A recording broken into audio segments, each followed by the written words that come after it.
اس کی چند قسموں کے اوپر بات کروں گی. اس کی ایک قسم ہوتی ہے نظر بندی. جیسے بعض اوقات کچھ شعبدہ باز جو ہوتے ہیں اپنے ہاتھ کی چالاکی سے ایسا کام کرتے ہیں کہ عام لوگوں کی نظر اس کو دیکھ نہیں سکتی. کسی مثلا تھیلی میں سے کبوتر نکال دیں گے. ایک شعبدہ باز نے ایک ہیلی کاپٹر کو غائب کیا جبکہ پورے مووی کیمریز لگے ہوئے تھے اور ایک ایک چیز کو ریکارڈ کر رہے تھے، لیکن وہ لوگوں کی نگاہوں سے اوجھل کر دیا اس نے. یہ جیسے زندہ مرغی کی گردن الگ کر کے وہ کسی کو دکھا رہے، تو مرغی نیچے زندہ تھی ابھی اور گردن الگ کسی کو دکھائی جا رہی تھی.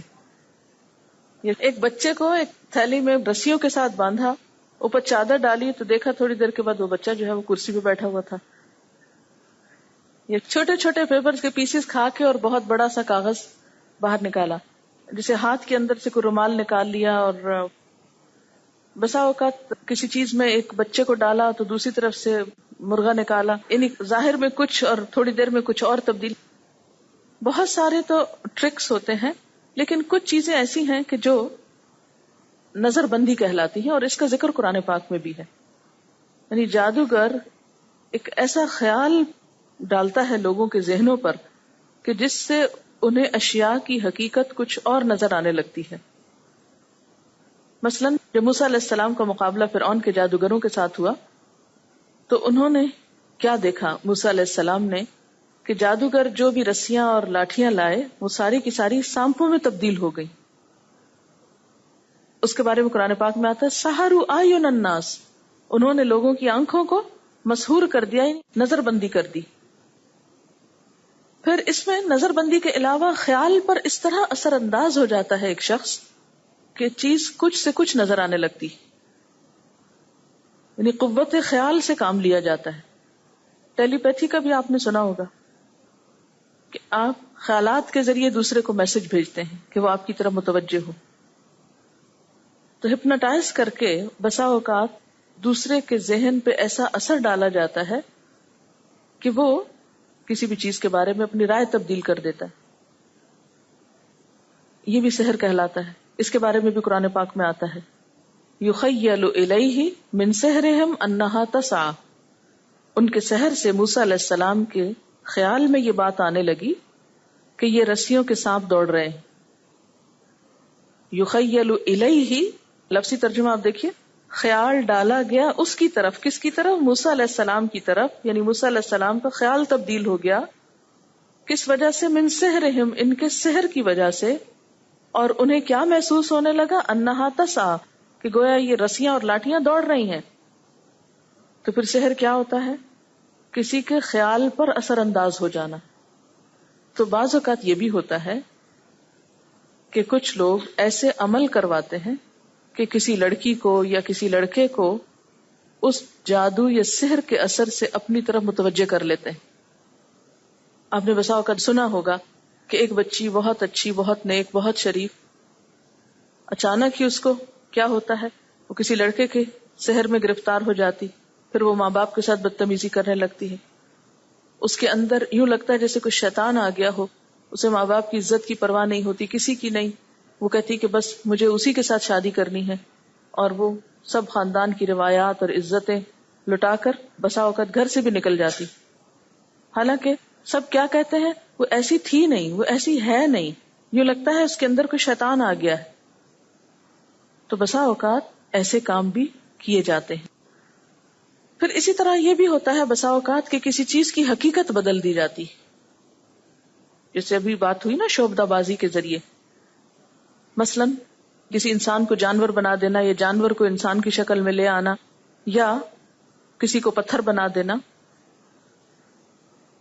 اس کے بارے میں ایک روایت آتی ہے، کعب احبار کہتے ہیں لولا کلمات اقولہن لجعلتنی الیہود حمارا، اگر یہ چند کلمات نہ ہوتے جن کو میں پابندی سے پڑھتا ہوں تو یہودی مجھے گدھا بنا دیتے. یعنی یہود کے اندر جادو بہت تھا، اور یہ مسلمان ہو گئے تھے نا، تو یہود ان کے پیچھے پڑ گئے. اور آپ کو معلوم ہوگا، تاریخ میں آپ نے پڑھا ہوگا کہ یہود نے حضور صلی اللہ علیہ وسلم پر بھی جادو کیا تھا. تو جو بھی کوئی مسلمان ہوتا تو یہ جادو کے وار سے اس کے اوپر اثر انداز ہونے کی کوشش کرتے. یہ موطا امام مالک کی روایت ہے جو میں پڑھ رہی ہوں اس وقت. وہ کلمات کیا ہیں؟ اعوذ بوجہ اللہ العظیم الذی لیس شیء اعظم منہ وبکلمات اللہ التامات التی لا یجاوزہن بر ولا فاجر وباسماء اللہ الحسنى كلها ما علمت منها وما لم اعلم من شر ما خلق وبرأ وذرأ.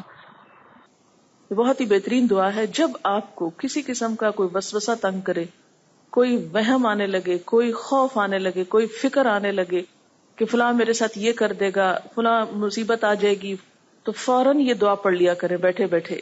ترجمہ ہے، میں اللہ عظیم کی پناہ پکڑتا ہوں جس سے بڑا کوئی نہیں، اور پناہ پکڑتا ہوں اللہ کے تمام کلمات کی جس سے کوئی نیک اور بد انسان آگے نہیں نکل سکتا، اور پناہ پکڑتا ہوں اللہ کے تمام اسماء حسنہ کی، اچھے ناموں کی، جن کو میں جانتا ہوں اور جن کو نہیں جانتا، ہر اس چیز کے شر سے جس کو اللہ تعالیٰ نے پیدا کیا اور وجود دیا اور پھیلا دیا.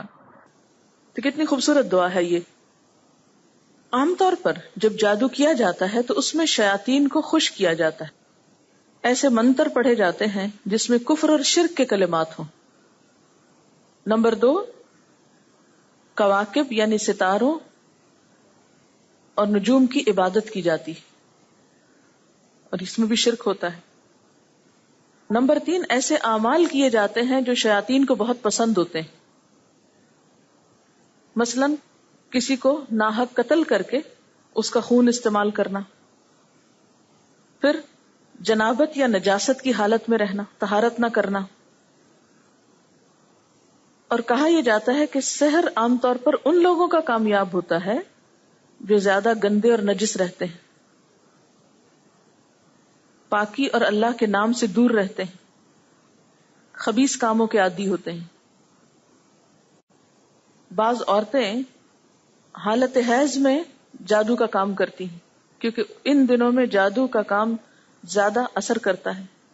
یعنی جادوگر ہی نہیں ہوتے، جادوگرنیاں بھی ہوتی ہیں جن کے بارے میں قرآن پاک میں بھی آتا ہے من شر النفاثات فی العقد. اب یہ ہے کہ ایسی چیزیں موجود ہیں، ان کی اپنی ایک حقیقت ہے، اس کا انکار نہیں کیا جا سکتا کیونکہ یہ سب چیزیں جو ہے نا قرآن پاک اور احادیث سے پتہ چلتی کہ ایسا ہوتا ہے. یعنی جادو ہوتا ہے. کیونکہ بعض لوگ کہتے ہیں ہم کسی جادو وادو کو نہیں مانتے، تو یہ کہنا بھی انتہا پسندی ہے. جادو بہرحال ایگزسٹ کرتا ہے، لیکن اس کا مقابلہ کیسے کرنا چاہیے؟ سب سے پہلی بات تو یہ ذہن میں رہے کہ کسی شخص پہ کوئی جادو اور کوئی چیز اثر نہیں کر سکتی جب تک اللہ کا اذن نہ ہو. کوئی چیز کسی کو نقصان نہیں دے سکتی جب تک کہ اللہ کا اذن نہ ہو. قرآن پاک میں کیا آتا ہے؟ وَمَا هُمْ بِضَارِّينَ بِهِ مِنْ أَحَدٍ إِلَّا بِإِذْنِ اللَّهِ. کسی کو وہ نقصان نہیں دے سکتے جادوگر جب تک کہ اللہ کا اذن نہ ہو.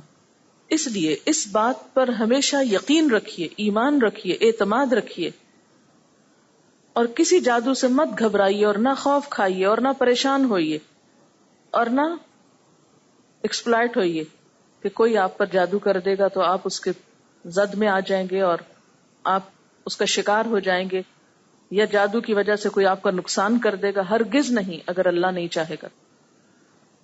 اس لیے پھر اس سے بچاؤ کا طریقہ کیا ہے، اس کا توڑ کیا ہے، اس سے حفاظت کیا ہے؟ کیونکہ جادوگر تو دشمن ہے. اس سے بچاؤ کیسے ہوگا، اس سے حفاظت کیسے ہوگی؟ نمبر 1، اللہ تعالی کے احکامات کو مانا جائے.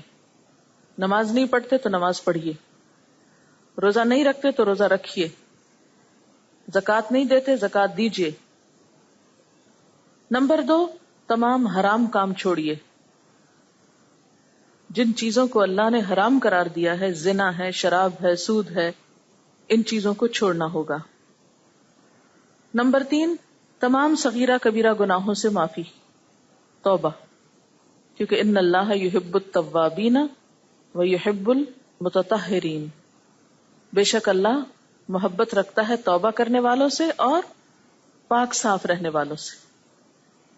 تو گویا تمام گناہوں سے بھی توبہ اور تمام نجاستوں سے بھی پاکیزگی.